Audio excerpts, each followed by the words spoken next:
कल जो आपके सामने चुनाव लड़ रहे वैभव गहलोत वो भाजपा पे आरोप लगा रहे थे कि बीजेपी ने 10 साल में काम ही नहीं किया है यहाँ पे। देश आज़ाद होते थे आज तक राज कांग्रेस का रहा है। सरकार जिन्होंने चलाई है वो कांग्रेस ने चलाई है, उनको तो आरोप लगाने लायक ही नहीं है। इस बार का मुख्यमंत्री का बच्चा किसान को कुछ भी बताया, किसान कैसे होते हैं, किसानी कैसे की जाती है। बड़े घर के बहुत आदरणीय मुख्यमंत्री जी का लड़का है, कहाँ वहाँ है कहाँ में। माननीय प्रधानमंत्री आदरणीय नरेंद्र मोदी, उन्होंने गरीबी देखी हुई है। इसी कारण जो जो योजना निकली है वो ग्रामीण में गरीबों तक कैसे पहुँचे नरेंद्र मोदी ने की है। कांग्रेस राज में केवल एसी में बैठने वाले वही टिकट दिया है। 5 साल में इन्होंने कुछ नहीं किया। इस मकान पे आए मोदी जी आप? इस मकान मोदी जी के बड़े भाई साहब आए। आपकी ताकत कौन है? मेरी ताकत कार्यकर्ता और चारों सिरों की जनता है। वो वैभव यही तो बोल रहे थे कि परिवारवाद तो है नहीं, मैं तो खुद ही NSUI में रहा, लाठी खाई, डंडे खाए। कोई खाए नहीं, केवल पिताजी के बल आधार पर टिकट पिताजी ने दिलाया है। नमस्कार, मैं जितेश जेठमलानी। भारत रफ्तार की चुनावी यात्रा में आप सभी का स्वागत है। कवरेज करते हुए अब हम जालोर सिरोही लोकसभा में पहुंच चुके हैं और हमने आपको लोकसभा की तस्वीरें भी दिखाई, लोग क्या कह रहे हैं ये भी दिखाया। इस वक्त हमारे साथ मौजूद हैं जालोर सिरोही से भाजपा के उम्मीदवार लुम्बाराम चौधरी। खास बातचीत करते हैं। लुम्बाराम जी जमीन से जुड़े हुए कार्यकर्ता, इनको टिकट दी है भाजपा ने पहली बार और इनके बिल्कुल गांव जैसा ही मकान है, आर्थिक स्थिति भी बहुत ख़राब है। उसके बावजूद भारतीय जनता पार्टी ने इनको उम्मीदवार बनाया है। सर, आपको भारतीय जनता पार्टी ने लोकसभा का उम्मीदवार बनाया है। 6 दिन बाद ही चुनाव है। आज 21 तारीख हो चुकी है, प्रधानमंत्री की रैली भी आज है। किस तरह से इस चुनाव को देखते हैं और क्या आपकी प्राथमिकता रहेगी इस क्षेत्र के लिए? पहले तो मैं हमारे यशस्वी प्रधानमंत्री नरेंद्र मोदी जी का आभार व्यक्त करता हूँ कि वो मेरे को आशीर्वाद देने के लिए हमारे एरिया में भिंडमाल पधार रहे हैं। और जहाँ तक प्राथमिकता है, प्राथमिकता मेरी जालोर सिरोही में सबसे बड़ी प्राथमिकता होगी वो पानी पे रहेगी। पानी के लिए मैंने पूर्व में भी 5 साल तक संघर्ष किया है और अभी भी मेरा संघर्ष जारी रहेगा। और पानी की प्रार्थना जैसे हमारी 2-3 योजनाएं, माही बांध के लिए मैंने संघर्ष किया है। बत्तीसा बांध के लिए मैंने सिरोही के लिए काफ़ी हद तक वो तत्कालीन भाजपा सरकार थी, उस समय मैंने 213 करोड़ रुपये पास करवा करके बांध का निर्माण करवाया था और वो बांध करीब पूरा होने आ रहा है। उसका फ़ायदा सिरोही को मिलेगा, कुछ भाग जालोर को भी मिलेगा। विशेष करके जो माही के लिए मैंने 1968 में जो एग्रीमेंट हुआ था राजस्थान सरकार गुजरात सरकार के बीच के, वो सारे डॉक्यूमेंट लेकर के मैंने पूर्व में भी कोशिश की, अब भी कोशिश करूँगा।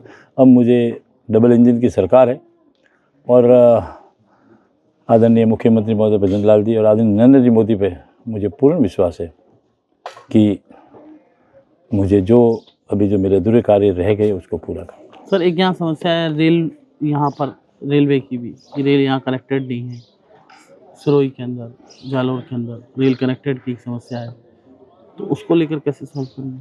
रेलवे के लिए मुझे ध्यान है। सर्वे के लिए सारे मैंने कागज पहले भी पूर्व में पेश किए थे, मगर अभी तक उसको एक बार सर्वे भी हुई है, कुछ कमी रही है, तो उसके लिए हम पूरी कराने के लिए सिरोही को रेलवे से कॉन्टैक्ट जोड़ेंगे। सर, आप खुद भी कह रहे हैं कमी रही है और कल जो आपके सामने चुनाव लड़ रहे वैभव गहलोत वो भाजपा पे आरोप लगा रहे थे कि बीजेपी ने 10 साल में काम ही नहीं किया यहाँ पे।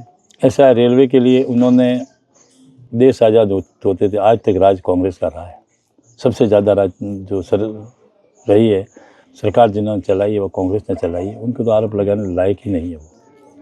आज ये तो भाजपा सरकार आने के बाद, नरेंद्र मोदी जी आने के बाद हमारे सिरोही जालोर में कम से कम सर्वे करवाई है और सर्वे करा करके उसकी कार्रवाई कुछ हद तक आगे बढ़ी है। और अब मुझे पूर्ण विश्वास है, क्योंकि यहाँ पे कांग्रेस सरकार थी तो इसलिए कई तरह की हमारी जमी एग्जिट वाली कई प्रॉब्लम आती थी। अभी कोई दिक्कत नहीं है, 2 डबल इंजन की सरकार और सिरोही को रेलवे से जोड़ूंगा। वैभव गहलोत कह रहे हैं मैं तो साधारण कार्यकर्ता हूँ और बहुत संघर्ष किया है कांग्रेस के अंदर और ज़मीन से उठ के आया हूँ और मारवाड़ का ही रहने वाला हूँ। वो भी आपको ध्यान है, संघर्ष भारत में किया है कि भारत से बाहर के विदेश में किया, वो आपको पता है। यहाँ पे इन्होंने क्या संघर्ष किया क्या नहीं किया वो तो उनको ही पता होगा। वो कह रहे थे कांग्रेस और किसान के लिए बता रहे हैं। 3 बार का मुख्यमंत्री का बच्चा जो आज वो कह रहे हैं कि किसान कुछ भी बताया, किसान कैसे होते हैं, उनको किसानी कैसे की जाती है। बड़े घर के बहुत आदरणीय मुख्यमंत्री जी का लड़का है अशोक गहलोत साहब का, कहाँ वहाँ है कहाँ मैं हूँ। तो कहाँ, आपका कहने का मतलब कहाँ कहाँ राजा रंग की बात हो गई आपकी, सीधी बात है कहने का सर। मतलब ये है। सर मैं आपके पीछे देख रहा हूँ, चूल्हे पे रोटी बनती है आपके घर पे, इतने छोटे से कार्यकर्ता को बीजेपी ने टिकट दिया है। आप प्रधानमंत्री जी को किस तरह से देखते हैं, उनके विजन को किस तरह, आज वो आ भी रहे हैं आपके लिए, संघर्ष भी करेंगे यहाँ पर, उनके विजन को किस तरह से आप देखते हैं? माननीय प्रधानमंत्री आदरणीय नरेंद्र मोदी एक हमारे उन्होंने गरीबी देखी हुई है, गरीबी क्या होती है, किसानी क्या होती है, वो हमारे प्रधानमंत्री आदरणीय नरेंद्र जी मोदी ने देखी है। इसी कारण जो जो योजना निकली है वो ग्रामीण में गरीबों तक कैसे पहुँचे, उसकी प्रयास आदरणीय नरेंद्र मोदी ने की है। और वो आशीर्वाद को ये पता है कि जब तक ग्रामीण फेज से नीचे वाले ऊपर नहीं पहुँचेंगे तब नीचे लेवल किसानों की क्या प्रॉब्लम है, मजदूरों की क्या प्रॉब्लम है, वो ऊपर तक नहीं पहुँचेगी। उन्होंने कांग्रेस राज में केवल एसी में बैठने वाले को ही टिकट दिया है। और यहाँ पे मेरा तो कहना है कि जालोर सिरोही में किसी भी किसान भाई या किसी कांग्रेस कार्यकर्ता को देते तो सिरोही, जालोर और चांचौर को लोगों को उसका ज़रूर उसका फ़ायदा ही मिलता। मगर इन्होंने जो जिससे मेरा यह घर है, मैं सिरोही छोड़ करके, जालोर छोड़ करके, जालोर में लोकसभा छोड़ करके मैं जा कर के पाली लड़ूँ या नागौर लड़ूँ या कहीं भी लड़ूँ, तो कुछ के लिए उनके खुद को आपको देखो विचार करना चाहिए। ऐसा तो भी नहीं है कि मुख्यमंत्री वो शायद वहाँ टिकट ले सकता है, उनका बच्चा था तो उनको पूछना कि भाई जोधपुर छोड़कर क्यों आए और जोधपुर छोड़ के बाहर क्यों आकर वो तो कह रहे हैं मैं ठेका टाबर हूँ, और वो उनके अध्यक्ष कहते हैं मोरिया बुला देंगे बीजेपी का। हाँ, मैं कह रहा हूँ कि उनको अभी इन्होंने बड़ी बड़ी कंपनी हायर की है और ये सभी को मैसेज कर रहे हैं मोबाइलों पे, और उसने बताया कि हम ये करेंगे, ये करेंगे, ये करेंगे। अच्छा होता 15 साल इनके पिताजी मुख्यमंत्री रहे, माननीय अशोक जी गहलोत साहब, ये जो आज बता रहे हैं उसमें से एक दो योजना अगर की कार्य किए होते तो लोगों का आज प्यार मिलता। अब राजस्थान में भारतीय जनता पार्टी की सरकार है और नरेंद्र मोदी की सरकार बनने पूर्व में थी और अभी भी भाजपा की बनने वाली है। अभी ये बात कर रहे हैं क्या लोगों को पता नहीं है क्या? सिरोही के जालोर की जनता इतनी मूर्ख तो नहीं है कि मैं वो काम करवाऊंगा, वो काम करवाऊंगा। श्रीमान जी, काम करना था तो आपके पास पावर था, उनके पिताजी के पावर था और 3 बार मुख्यमंत्री महोदय रहे हैं और सिरोही जालोर राजस्थान में था, बाहर नहीं था। कार्य करना था उनको उस समय वो करते। अब ये सारे मैसेज भेज दिया कि ये कर, जनता इतनी गुमरी नहीं है। सिरोही जिला हेडक्वार्टर में हमारी कृषि मंडी किसानों के लिए नहीं थी। तत्कालीन भाजपा सरकार के अंदर मैंने उसके घूम करके ज़मीन को अलॉट करवाई, सारे तरफ परकोटे बनाए, तैयार करवाए, उसके अंदर आज बबुल खड़े हैं। 5 साल में इन्होंने कुछ नहीं किया और बड़े बड़े बबुल खुले। और ऐसा भी नहीं है कि मैंने ज्ञापन नहीं दिया, मैंने ज्ञापन मुख्यमंत्री को दिया, कृषि मंत्री को दिया है और उसके जो सेक्रेटरी था समेरपुर लगता है उसको भी मैं मिला हूँ और उसके सारे कागज़ मेरे पास है। जब मैंने लेटर दिए वो लेटर की कॉपी भी मेरे पास है। मगर आज हमारा दुर्भाग्य रहा है कांग्रेस सरकार आने के कारण कि आज जिला हेडक्वार्टर में हमारी कृषि मंडी नहीं है। सर, किसानों को अपनी फसल का पूरा मूल्य नहीं मिल पाता, आप तो खुद किसान हैं, उसको लेकर आप कैसे लड़ाई लड़ेंगे अगर आप जीतते हैं तो? मैं बहुत बहुत धन्यवाद और आभार व्यक्त करता हूँ माननीय प्रधानमंत्री नरेंद्र जी मोदी को कि जिन्होंने किसानों के लिए मूल्य तय किया है, मूल्य तय किया जिसके लिए रेट मिली है। पुराने इन्होंने 70 साल में किसानों को लूटा है, किसानों को कोई मूल्य नहीं। आज किसान को ये मालूम है कि हमारे राइडे का क्या भाव है। जो गवर्नमेंट ने जो रेट तय की है, गेहूं की रेट तय की है, एरंडी की रेट तय की है और पूर्व में जो व्यापारी बोलते थे वो रेट होती थी। आज किसान को ये तो मालूम है कम से कम इस रेट से नीचे मेरे को नहीं देना तो सरकार में ये करने वाला आदरणीय नरेंद्र जी मोदी है। सर, एक छोटा सा सवाल है सर, सब लोगों की जिज्ञासा आपके बारे में पूरे राजस्थान में चल रहा है कि आपका जीवन कैसे शुरू हुआ, कैसे आपने बीजेपी से शुरुआत की, छोटे से कार्यकर्ता के रूप में आज टिकट मिली है और छोटे से परिवार से आप बिलोंग करते हैं, क्या खेती अभी भी करते हैं? बिल्कुल, मेरी खेती परंपरा, मेरे परिवार से मेरे पिताजी भी खेती करते थे। हमारे राजनीति में कोई वार्ड पंच भी नहीं बना था। अच्छा, फिर आप कैसे आए? कोई राजनीति को लेना देना बिल्कुल ही नहीं था। आप राजनीति में कैसे आए? राजनीति तो मुझे लगा कि भाई जो भारतीय जनता पार्टी की मैंने जो उसकी नीति अच्छी लगी। शुरुआत कहाँ से की? शुरुआत मैंने पहले मेरा हमीरपुर पास में बूथ लगता था। सबसे पहले मैं छोटा था उस समय बूथ में जाकर बैठा था। अच्छा, भाजपा वाले आए थे उस समय से, पूर्व में से भी मैं भाजपा से ही जुड़ा हुआ हूँ और भाजपा के नेता हमारे उस समय नेता होते थे, ताराजी भंडारी थी और उनके साथ में मैंने काम करता। मोदी जी से मिलना कब हुआ पहली बार? इससे पहले भी मिले चुनाव से? मोदी जी तो मेरे लिए मैं मंडल अध्यक्ष था। मंडल अध्यक्ष के टाइम मिल लिए? हाँ, मंडल अध्यक्ष के टाइम में मेरे यहाँ आए थे। मेरा ड्रेस है, आपको फोटो बताऊंगा। अच्छा। मेरे ये जैसे इसी मकान में? इसी मकान में सिरोही वही पट्टी पे आए थे। अच्छा। और ये मंडल अध्यक्ष मैं स्वागत करने इस मकान पे आए मोदी जी आपके? इस मकान मोदी जी के बड़े भाई साहब आए। अच्छा। बड़े भाई साहब बैठ कर गए। क्योंकि आपके सटा हुआ इलाका ही गुजरात लगता है। मेरा मतलब है आपका परिचय मोदी जी से? मोदी जी यहाँ पे, मोदी जी के बड़े भाई सोमा भाई यहाँ पधारे थे मेरे घर पे। मैं वो जानते हैं मुझे, वो भी किसान की तरफ जाते हैं कि किसान। अच्छा, किसान की तरफ वो मोदी किसान वही कहते हैं आइए किसान खेडूत भाई। मुझे खेडूत भाई के नाम से बुलाते हैं। जहाँ मेरी पहचान भी सोमा भाई के पास खेडूत भाई जैसी है। अच्छा। और प्रधानमंत्री से पहली बार मतलब जब मुख्यमंत्री थे जब मिलना हुआ या अभी मिलना हुआ? नहीं, ये पहले मुख्यमंत्री थे तब भी मैं मिला हूँ। अच्छा, तो आपके क्षेत्र पास में आबू रवाई पट्टी में सिरोही में आए, उस समय में मिला था।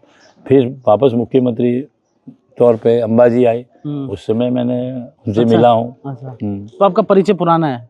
मित्रता पुरानी है? हाँ, मित्रता जानते हैं। मतलब ऐसा है कि देखो वो प्रधानमंत्री है, इतने कितने लोग हैं, वो मेरे को जानते नहीं जानते वो बात एक अलग है, मगर मैं मिला हुआ हूँ। और अच्छा, आपके संबंध अच्छे हैं प्रधानमंत्री? ठीक, अच्छे। तो प्रधानमंत्री ने आपका ये देखा है कि ग्राउंड जीरो पे खेत किसानी करता है, वो बीजेपी के लिए काम करता है, इसलिए आपको टिकट मिली? हाँ, वही मैंने कार्यकर्ता मैंने काम किया। मुझे टिकट दिया इजे कार्यकर्ता दिया, किसी जाति से नहीं है, किसी से नहीं है। मुझे टिकट मुझे जहाँ तो कुछ लोग आरोप भी लगा रहे हैं कि एक कास्ट का वहाँ मामला भी चल रहा है, कुछ नैरेटिव यहाँ पे मैं गया था कुछ लोगों के बीच में। क्या एक ही कास्ट को बार बार टिकट दिया? हाँ, तो मैं पहले ही आपको कह चुका हूँ, मैं कास्ट का टिकट मेरा है ही नहीं है। मेरा टिकट कार्यकर्ता का है। मैं प्रधान बना उस समय मेरा एक भी समाज का मेंबर नहीं था, एक भी पार्षद नहीं था, फिर भी मैं प्रधान बना था और 5 साल प्रधान रहा हूँ। और आज मुझे 37 कौम का सहयोग मिल रहा है। एक भी ऐसी समाज नहीं है जो आप घूमे होंगे, कोशिश कर रहे हैं ये जातिवाद के अंदर बांटने की कोशिश कर रहे हैं। आपको लगता है मालवी समाज के अंदर ये करने की कोशिश कर रहे हैं, मगर वो भी समाज मेरे साथ है। आपको लगता है कि कांग्रेस जातिवाद में बांटने की कोशिश कर रही है राजस्थान के चुनाव? अभी पूरी दूसरी जगह तो कर रही है कि यहाँ पूरी ताकत लगा रही है। अच्छा। हमारे कार्यकर्ता है उसके ऊपर, जो मालवी समाज कार्यकर्ता है या कोई अन्य भी कार्यकर्ता है उसके ऊपर प्रेशर देना, हमारे जैसे इनके जैसे जाति के सारे बोर्डों के अध्यक्ष बने या मंत्री बने हुए पूर्व, उनको यहाँ जातिवाद यहाँ लाकर बैठाना कर रहे हैं। करेंगे। वैभव गहलोत तो कह रहे हैं मेरे पिताजी आते ही नहीं, 2 बार आए हैं टोटली चुनाव में। वैभव गहलोत मुझे कल कह रहे थे कि मेरे पिताजी तो आते ही नहीं है, 2-3 बार ही आए हैं यहाँ। कल सामने से में परसों मीटिंग ली है कि कितनी बैठकें ले रहे हैं वो आपको भी पता नहीं। पूरी ताकत मैं तो कह रहा हूँ कि माननीय मुख्यमंत्री, मैं किसान हूँ यार, मैं सीधा साधा एक कार्यकर्ता हूँ, वो लड़ रहा हूँ तो इनके पिताजी के इतनी आकर के इतनी गर्मी में माननीय हमारे मुख्यमंत्री महोदय अशोक जी गहलोत साहब को या इतनी तकलीफ वैभव को उसको नहीं देनी चाहिए, क्योंकि वो खुद लड़े और बहुत बड़े आज रहे हुए हैं अपने आप में मुख्यमंत्री के बच्चे। तो मतलब पूरी ताकत आपको मतलब झोंक रखी है मुख्यमंत्री? पूरी ताकत झोंक है, उसमें कोई दो राय नहीं है। आपकी ताकत कौन है? मेरी ताकत कार्यकर्ता और चारों सिरों की जनता है। और दूसरी ताकत मोदी जी? दूसरी ताकत मोदी जी तो है ही है। मोदी जी का आशीर्वाद है ही है। मोदी ने जो काम किए, ऐतिहासिक काम किए, उसको लोग। एक अंतिम सवाल सर, अभी भी चूल्हे पे रोटी खाते? बिल्कुल, आप देख रहे हो। नहीं, आप मतलब कोई मैं फॉर्टी नहीं है। मैं खेती करता, मुझे प्रधान बना उस समय भी मेरे घर पे देखो प्रधान या मैं सरकार में जिलाध्यक्ष रहा हूँ 2 बार, तो भी 2 बार जिलाध्यक्ष सरकार में रहते हुए मेरी स्थिति वही है, कोई फर्क नहीं है। उस समय भी खेती का जो परिवार का जो प्रधान बना, प्रधान में कई जनों में कौन खेती करते हैं और कौन सी खेती करते हैं? मैं यहाँ एरंडी की खेती होती है, कुछ सौंफ भी करते हैं, जीरा भी करते हैं, गेहूँ करते हैं। आप भी जाते हैं खेत पे? अभी भी जाते हैं पार्टी के काम के साथ? पार्टी के साथ में देखो अभी समय कम, तो चुनाव है कम, चुनाव से पहले भी पार्टी का काम आने के बाद में जैसे मुझे बाहर जाना पड़ता है, कई बार मुझे पालनपुर प्रभारी बनाया, बॉम्बे गोरेगांव में प्रभारी बनाया, चेन्नई में प्रभारी बनाया, तो पार्टी का काम होता है, पहले पार्टी का काम करता हूँ, समय मिलता है तो कुएं पे जाता हूँ देखभाल। माता जी भी कुएं पे जाती है, मैं एक वीडियो देख रहा था, माता जी आपकी धर्मपत्नी? हाँ भाई हाँ, तो उन भाई वगैरह तो उनका काम ही खेती का है। अच्छा। हमारे राजनीति में कोई ऐसे अशोक गहलोत साहब की तरफ से कि बच्चे को उन्होंने वो बना दिया, क्या किसी कार्यकर्ता को नहीं टेमता? बोर्ड का अध्यक्ष जो बना दिया इन्होंने, उस समय वो मुख्यमंत्री थे, तो किसी दूसरे कार्यकर्ता को मौका देना था उनको, वैभव साहब को बल वो वैभव यही तो बोल रहे थे कि परिवारवाद तो है ही नहीं, मैं तो खुद ही NSUI में रहा, लाठी खाई, डंडे खाए, बीजेपी के खिलाफ विरोध प्रदर्शन किया। मैं इंटरव्यू ले रहा था सर, कल बोल रहे थे। इन्होंने कोई खाया नहीं, केवल पिताजी के बल आधार पर टिकट पिताजी ने दिलाया है, बाकी आगे कुछ नहीं। केवल हाँ, सरकार की मलाई जरूर खाई है इन्होंने, जो बोर्ड के अध्यक्ष बनाए थे अभी, तो उसके बोर्ड के अंदर किस कार्यकर्ता को बढ़ाते हैं? तो कार्यकर्ता को फायदा मिलता है, कार्यकर्ता साथ में जुड़ता है। और टिकट के अंदर मैं तो कहूँ जालोर सिरोही में और सासुर में कोई कांग्रेस के इनके लायक की नहीं है क्या टिकट लड़ने लायक, जो वहाँ से वैभव जी को यहाँ उतारा। और वो ऑलरेडी मुख्यमंत्री 2-3 बार रहे हुए हैं। सर एक अंतिम सवाल, यहाँ पिछड़ा हुआ इलाका है, आपकी 10 प्रमुख प्राथमिकता क्या रहेगी? सबसे पहली प्राथमिकता मेरे पानी की है, दूसरी प्राथमिकता मेरी रेलवे की, जो जुड़ने की मैंने आपको बताया वो है। दूसरे में जालोर सिरोही के अंदर एक एयरपोर्ट विकसित नहीं हुआ है, एयरपोर्ट विकसित करने की मेरी प्राथमिकता है। और किसानों की हर समस्या जो कोई भी आई, किसानों की वगैरह, वो रोड जो कई बार, जैसे हमारी इन्होंने कांग्रेस सरकार के अंदर यहाँ पे सिरोही से मंडार जो हाईवे 168 नंबर घोषित हो चुका है, मगर 1 साल हो गए। दुर्भाग्य रहा कि इनको भारत सरकार को ऑर्डर करने के लिए कहा, मगर ये सारे बड़े बड़े कंपनियों से मिले हुए हैं और ठेकेदार से मिल करके 1 साल हो गया। 1 वर्ष ठेका समाप्त होते 1 साल हो गया, मगर ये सरकार से मिले हुए और मिले हुए होने के कारण अभी भी तोल चालू है, लोगों को लूटा जा रहा है। सर एक क्रेडिट सोसाइटियों का मामला भी यहाँ पे, क्रेडिट सोसाइटियों का है, लोगों को है, तो उसके लिए पहले भी कार्रवाई की है, हमारे अमित शाह जी ने काफ़ी बोला है, अब भी हम उसके लिए करेंगे कार्रवाई। तो ये थे लुम्बाराम चौधरी, जिन्होंने खास बातचीत की, जिनका साफ तौर पे कहना था कि मैं अपनी जनता के लिए लड़ाई लड़ूंगा और मैं यहाँ ग्राउंड जीरो से उठा हुआ कार्य करता हूँ। कहाँ राजा और कहाँ रंग की ये लड़ाई जालोर में देखने को मिल रही है। जितेश जेठमलानी, जालोर, राजस्थान।